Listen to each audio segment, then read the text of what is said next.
Guys, John Polemy here, Actionable Intelligence. Today is Saturday, August 23rd. This is the weekly market update. The disclaimer, as always, anything that you hear or see on this podcast or video is not to be taken as investment advice. I'm not a registered financial advisor. I cannot give you individual investment advice.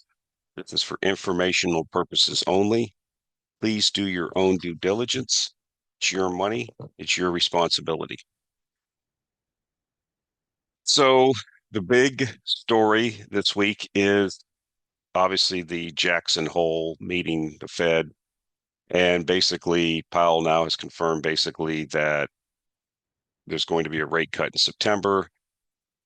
As you all know, I track all of the central bank actions around the world. The US was basically the last large central bank in the Western countries to not have begun a rate cutting cycle that is now going to start. I think what was fascinating, though, is a statement um, basically where the Fed has abandoned the 2% inflation target. Uh,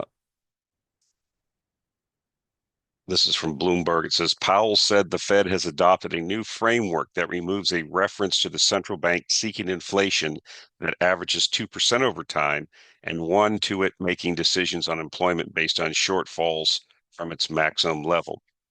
So I'm not going to get into all the nuances of the Fed's become politicized, if Trump influenced this or what have you. It's irrelevant.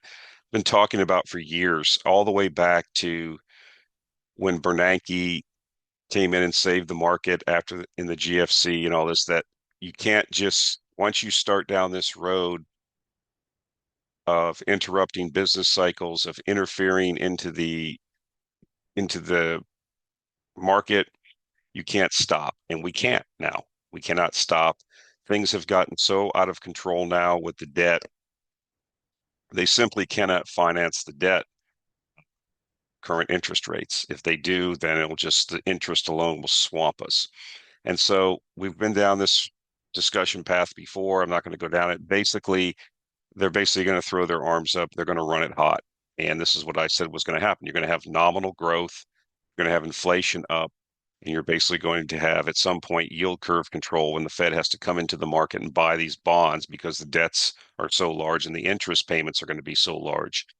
And so um, I said all along that they probably would row this 2% target rate for inflation out the window. And so it's pretty much happened now. And so I think this is obviously hard assets love this. It probably won't be good for the market. I saw somebody put a chart up on Twitter. I should have put it up here, but I didn't. The last several times that the Fed entered a rate cutting cycle, when we had markets this overvalued, it usually meant a top in the markets. So be aware of that, that's a possibility, but also be aware of the fact that this is very bearish, the dollar, which the administration wants the dollar down, and it's also going to be good for hard assets. We are in a new framework now, kind of like I said we would come into, where we're going to just have this unprecedented fiscal spending that's going to be supported by the central bank monetizing debt. I mean, it goes without saying, you know where you need to be investment wise. So this is a tweet from Charlie Bill Ello. He goes down the list here. Stocks at an all-time high, home prices at all-time highs, Bitcoin at an all-time high, gold at an all-time high, money supply at all-time high, national debt all-time high, CPS inflation 4% per year since January 2020, two times the Fed's target. Fed cutting interest rates next month. So there you go. You got to own hard assets. This is a complete. You have to really understand the Cantillon effect and understand what happens when central banks print money, when the banking system starts creating money. So I think this is a pretty good picture of what's happening. You have the Fed using inflation on will raise interest, raise asset prices. We've seen that in the past, especially hard assets, in my view. And then you see the fulcrum of what takes the brunt of this will be the middle class. Living standards will go down for the people that don't own assets. I've said this for a couple of years now. If you don't own assets, you don't know you don't understand what's going on, you're going to fall further behind. It's that simple. And I don't think that these tech companies and these growth companies are going to do well in this environment. We will see, but that has not been the historic norm during times of inflation. What does or inflationary policies like we're going to have, where they just try to get nominal growth going. So I think, again, energy is going to really surprise people, especially oil prices and oil companies and things associated with the oil industry. I think oil is going substantially higher over time. This will be good for precious metals and all the other things that we've been talking about on this channel for a while. And this was inevitable, right? Once you start down this path, you can't stop, because if you stop, then the whole thing comes down. You've built an entire economy on the expectation of higher asset prices. You've built an economy based on the fact that government's not going to allow, or at this point can't allow, deflations or disinflation. And so this is what you get. And so this will not end well eventually, but there'll be a likelihood of more millionaires created than during the dot-com situation. There's going to be a lot of wealth created and shifted to people that understand what's happening, in my view. So just a kind of another indication of the bubble that we have. Cathie Wood is back. It says, after years of outflows and underperformance, Cathie Wood's ARK ETFs are burning hot, pulling in massive capital. The firm's 13 U.S. listed ETFs have gathered $3.7 billion in assets under management over the past week, led by record-breaking single-day hauls. The flagship ARK Innovation ETF led the charge, raking in a record $1.1 billion on Monday and an even larger $1.4 billion on Tuesday, which marks the biggest single-day inflow since 2021. ARK defines, quote, disruptive innovation, unquote, as the introduction of a technologically enabled new product or service that potentially changes how the world works. This was followed by ARK Next Generation Internet ETF, which saw its largest ever single day haul with 349 million on Tuesday. So this is just an indication of some shiny object. Stocks go up, I buy. I mean, it's really retail, uninitiated people getting sucked in, not just retail professionals. Stocks up, I buy. It's that simple. It's that brainless. So this will all end badly. Again, I challenge you to go back and look at times when we've had these bubbles before and the Fed starts raising rates or lowering rates, excuse me. It usually has not been good for tech stocks. But this time might be different. We'll see. So I found this interesting. This bubble is bigger than the late 1990s tech bubble. So you have a dot-com era and now CapEx as a percent of GDP. And we have more CapEx going into hyperscalers than there were going into telecom companies during the dot-com bubble. You see up here at the top, telecom companies CapEx during the dot-com bubble, 96 to 2003, and hyperscalers during the artificial intelligence era, 2021 to present. You see by years, 96 to 2001, you see basically this is the percent of GDP, and you see how much telecom was dwarfed, and that was a tremendous bubble. I thought that was a pretty significant bubble, and this is completely overshadowing that bubble. So beware. I mean, again, you have everybody piling into these Cathie Wood ARK ETFs right at the top. And is this sustainable? Well, we'll see. Probably not. So this is a Magnificent Seven. This is the most expensive this group has been, median enterprise value to free cash flow. This is just another way to measure how expensive things are. Again, you can look at just about any metric you want, and these things are at historically high valuations. Is this really This is not the game. This is not the pond that I fish in where everybody else is fishing. This is this is not going to end up turning out well, I think, for most investors. Again, can it continue? Yes, it can continue for some period of time. But history is against people that are entering these markets now. So I want to talk about this. Kazatomprom drops the big one is the title of this slide. Um, Basically, they came out, I think it was on Friday, and they said that 2025 production looks, they're fine with it, but 2026 production is going to be decreasing. And we'll get into why here. Here's from their presentation. Following a comprehensive review of operational progress, market conditions, and construction timelines at the newly launched mines, Kazatomprom presents the following information related to its 2026 production plans. The company continues to adhere to its established market-centric approach, ensuring that uranium supply remains closely aligned with demand and that production decisions are driven by long-term value considerations rather than volume growth targets. In line with this approach, the company does not view the current supply-demand balance and existing uncovered demand as sufficient to incentivize a return to its 100% levels at this time. Therefore, as part of the ongoing operational enhancements, a number of company mining subsidiaries are in process of amending their subsoil use agreements. These amendments establish new nominal license production levels for the affected entities, thereby changing the reference benchmarks against which actual production is measured and decided. Concurrently, negotiations with joint venture partners aimed at refining final 2026 production plans remain in progress.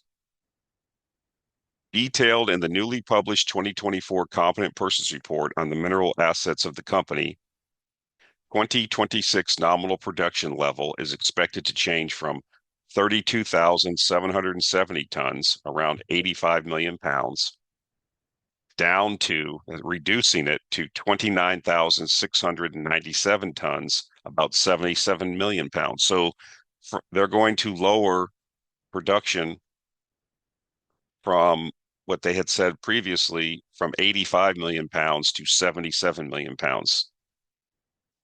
So this is basically a 10% reduction in production.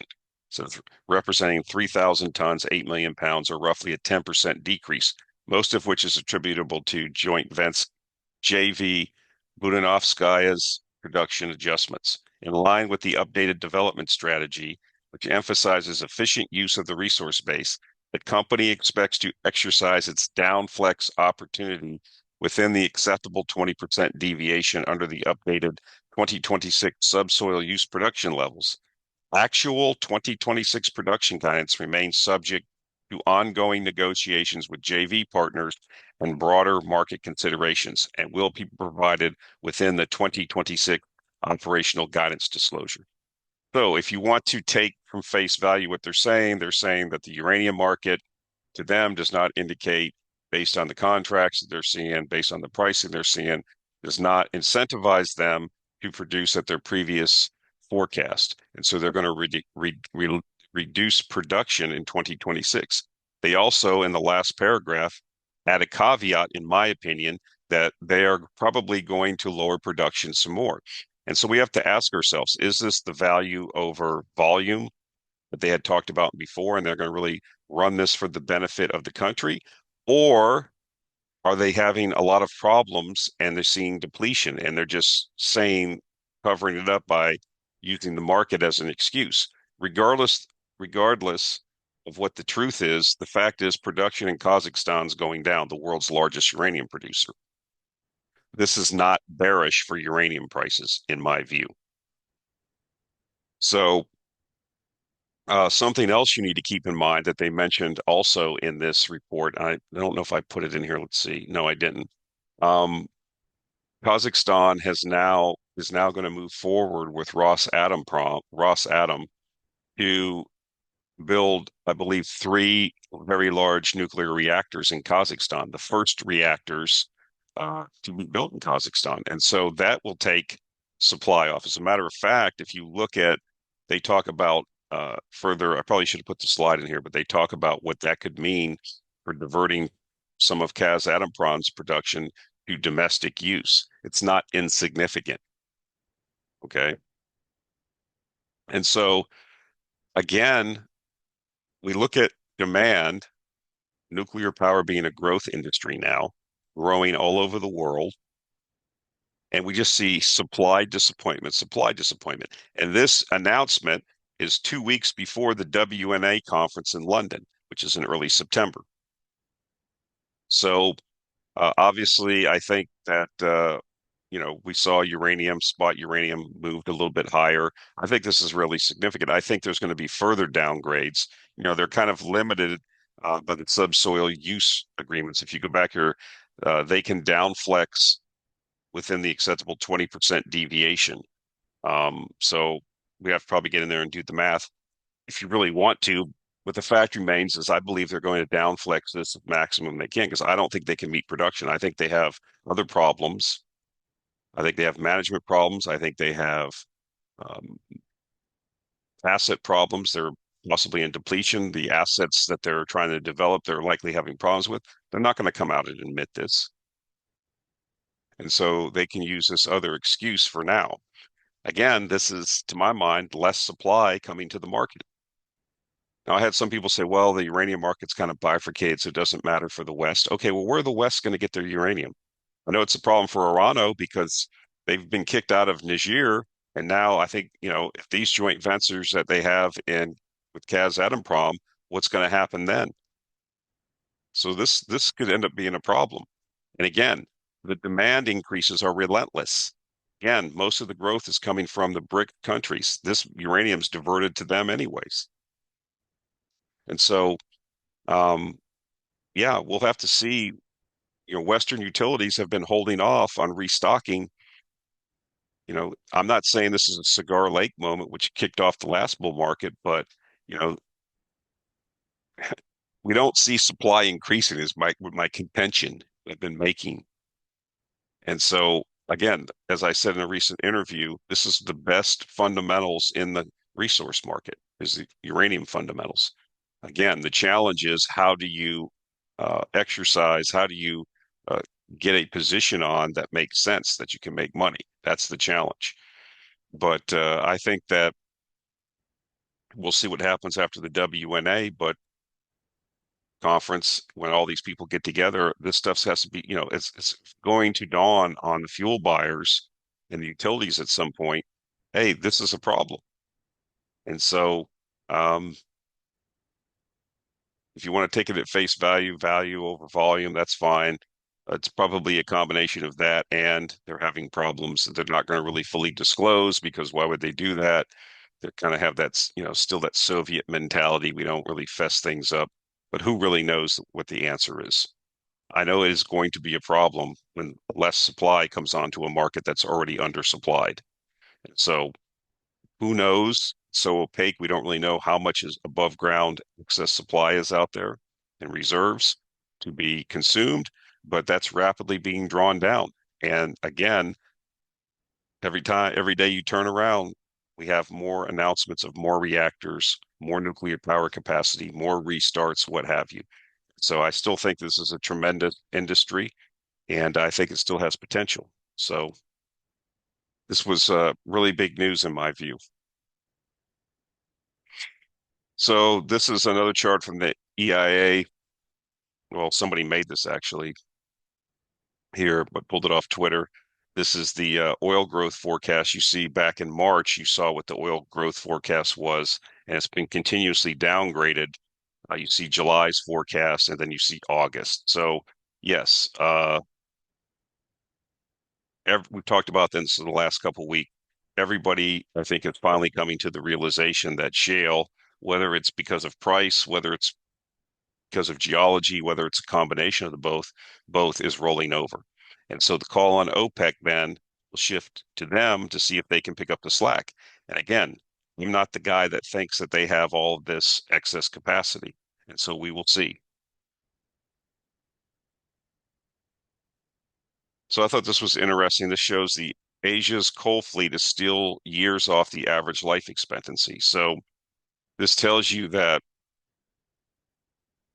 uh, the average coal fleet in years of various countries in Japan, India, 18 years, China, 17 years, South Korea, 16. It's the years since last coal plant commissioned. Look, in Vietnam, 1 year, China, 1 year, India, 1 year, Indonesia, 2 years. They have one of the youngest fleets. Coal's not going anywhere. And so, again, I've made it a pick in my portfolio. I think it will do well over the years. I think the demand for energy is insatiable. It goes without saying. It is not, it is a historical fact, cannot be argued. If you want higher per capita GDP, energy usage must go up. Therefore, you must get energy from somewhere. There are no wealthy, rich, energy poor countries. It's that simple. And I don't foresee that changing. So whether you get it from coal, natural gas, oil generators, uh, oil-fired diesel generators, nuclear, hydro, what have you, if you want to have a higher standard of living, if you want a higher per capita and higher GDP and purchasing power, if you want people to get wealthier, then it requires more energy inputs. It's that simple. Coal is so maligned that getting new coal mines online is not going to be easy to do. And so if you own existing assets, you're kind of in a good place. And eventually, being able to buy these things when they're so out of favor, in my view, is a true contrarian idea. And some of them still pay very decent dividends. And so, some of them are doing share buybacks, even at these lower coal prices, which have bounced off the bottom. And so I think it's worth taking a look at. So this is interesting. So this is about Prince Edward Island. The government in Canada and in the provinces there made a big push for people to get off fossil fuels to heat their home. Obviously, it's Canada, so you have to provide space heating for the winter time. Otherwise, you'll freeze, right? And so because they are on this 2030, 2050 net zero situation, they incentivize people to get heat pump, okay, that run off electricity. Well, no one considered, see, this is how politicians think. Give a heat pump, run it off electricity. Prince Edward Island, I believe, gets most of its electricity from lines that go to the mainland. And so they installed all these heat pumps that run off electricity. Guess what happened? So it says, citing rising costs and need, Maritime Electric amends its 427 million fossil fuel generator plan. Maritime Electric has amended an application before the Island Regulatory and Appeals Commission to spend close to $500 million to boost electricity generation on Prince Edward Island. Customer load topped maximum 6 times so far this year. Before 2025, the filing said there was only a single day on which the utility's customer load exceeded 326 megawatts. That's the maximum the company said it can supply without having to rely on wind, solar, or additional non-firm energy from New Brunswick Power that might not always be available when it's needed. Here's a quote. This urgency is driven by the increasing customer reliance on electricity for space heating, which exposes them to health and safety risks should Maritime Electric be unable to supply sufficient energy during system peak periods, the utility wrote in its submission. And so politicians pushed to electrify everything and didn't consider where the electricity was going to come from. How novel. See, this is the problem with a lot of these environmentalists and these dumb politicians. They jump on something because they think that they can get in front of the camera and say, yes, net zero, heat pumps, get rid of electricity is not an energy. It's energy transformed. It's a carrier of power. Okay. It doesn't just come from nowhere. It has to be produced. And note what it says here in the filing. It says the maximum the company said it can supply without having to rely on wind and solar, and additional non-firm energy from New Brunswick Power. So it can't rely on wind and solar to pick up the slack. And so it's trying to build a $500 million coal plant.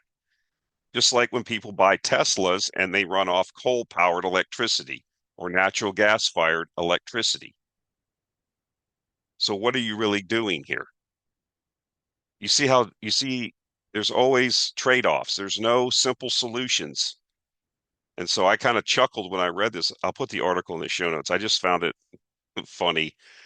Uh, I'm quite sure there were people at Maritime Electric that do planning because there's always these eggheads that say if you install all of these things, I can see some middle manager that gets called into the meeting. Of course, all the executives are all DEI'd out and saluting whatever the government says because that's what they do. And they bring in this egghead engineer, and he's like, "Hey, according to our calculations, if you put this many heat pumps on Prince Edward Island,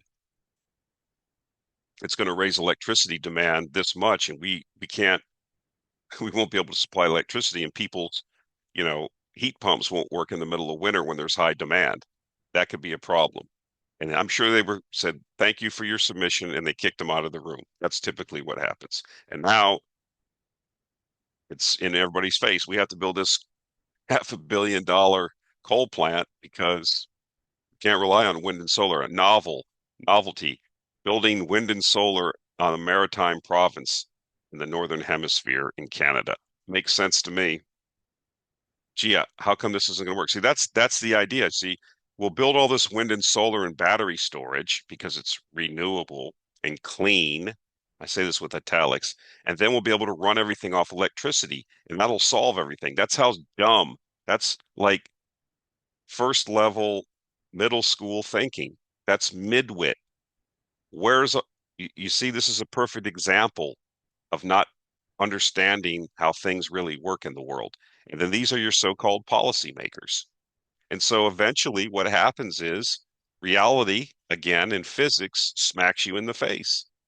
No, you can't really have everybody have a heat pump and not increase electricity production and have reliable electricity for the peaks that we're inevitably going to have. All you've done is transferred it from fuel oil, the demand from furnaces and fuel oil or natural gas, whatever they were using, wood, who knows, to these heat pumps, and it sounds good, and we can subsidize it, and it'll create all these jobs, and isn't it wonderful? And somebody, probably the only person was some egghead engineer at Maritime Electric going, "Hey, this isn't going to work. You're going to have to increase electricity production." Oh, anyway, I'll put the article up. I just thought it was funny. So this is another article. Now we have, you know, private equity firms have done such a great job raising rents and property values by buying single family homes. They're now moving into buying electric utilities. So when they bought all of these homes, what happened? It's not the sole reason, but it's part of the reason that rents and housing prices have went up because private equity with low cost of capital comes in and buys things and then, raises prices because they need a return. And so what are they doing now? Buying electric utilities. Gee, that's going to probably work out well. Quote, private equity firms BlackRock and Blackstone are both in the process of acquiring their first electric utility companies. BlackRock is buying one based out of Minnesota for a little over $6 billion, and they provide services to right around 100,000 people. Blackstone is buying a utility company in New Mexico for just over 11 billion. And so in the article, which I'll post, they ask, why would they be doing this? Aren't utilities low margin businesses? And so it talks about this article, I think was written in New Jersey. So it talks about the utility in New Jersey, PSEG, which is an electric company out of New Jersey, just reported its first quarters of 2025 to be up 47% over last year. They claim that 90% of this energy usage is from AI and data centers. Let that sink in, people. Your energy bills are going to go through the roof. I've been talking about this. And so the ability to build the data centers is going to outpace the ability of the power grid, the electricity grid, and generation to keep up. And so prices are going to go up. We already saw that in Pennsylvania. There's already pushback on the governor in the legislature. There's going to be more pushback because people are not, this is going to be a very populist, a popular populist running campaign position to take because AI, and not just in power, but water and the noise and the space and these other things. And so, as I've said before, I think I have a view that there's a good possibility that a lot of this is going to have to move out to areas where there's ample power, ample water, and in the middle of nowhere where nobody cares. And that's out in like in the West Texas areas where there's a lot of excess gas being produced as a consequence of the oil production in the Permian. There's tremendous amounts of water available there, uh, whether from produced water from wells or from aquifers. And it's in the middle of nowhere and no one will care. That's kind of what's going on up in Abilene, where they're building this huge or intending to build this huge nuclear reactor complex with all these data centers. So something to keep your eye on. This is going to, over time, become an issue. Again, there's no free lunch. There's no, there's no, there's no yes or no answer to a lot of questions and problems. There's always trade-offs. There's always going to be trade-offs. I don't think this is, a good thing to have these utilities being bought by these large PE firms, or like pirate capitalists. I don't think they should be allowed to do this. I think these things should be broken up personally, but anyway, that's my view.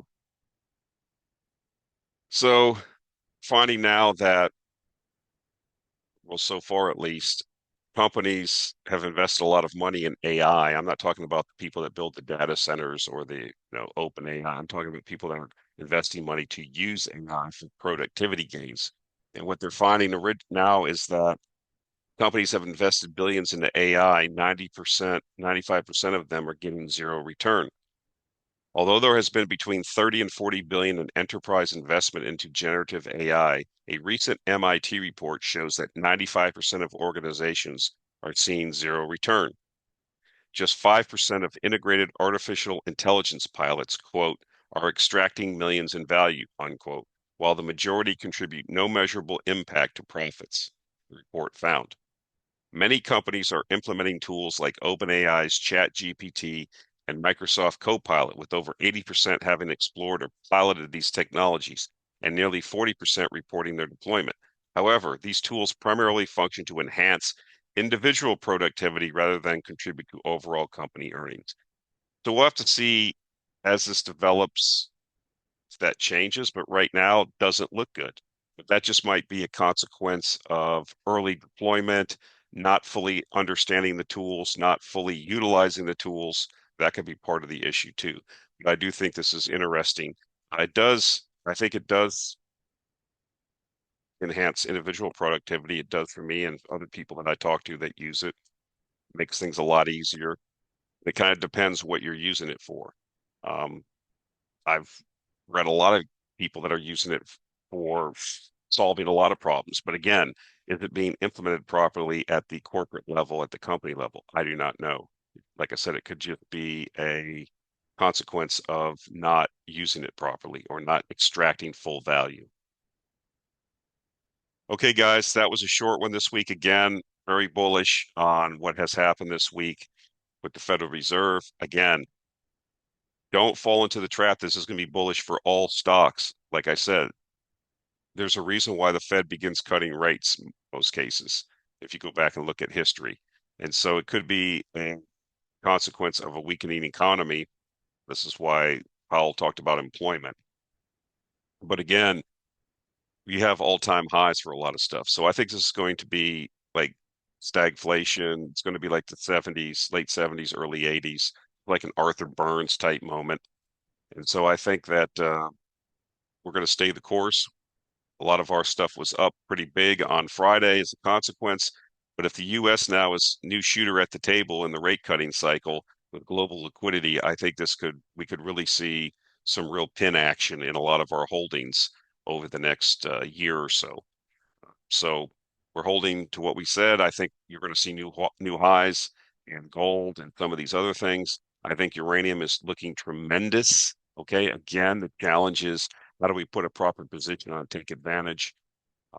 But like I said, cutting world production by 5%, world supply by basically 5%, with more to come, in my view, when demand is increasing, is not bearish, in my view. Okay, guys, that's it for this week. Thanks for tuning in. We'll talk to you next week.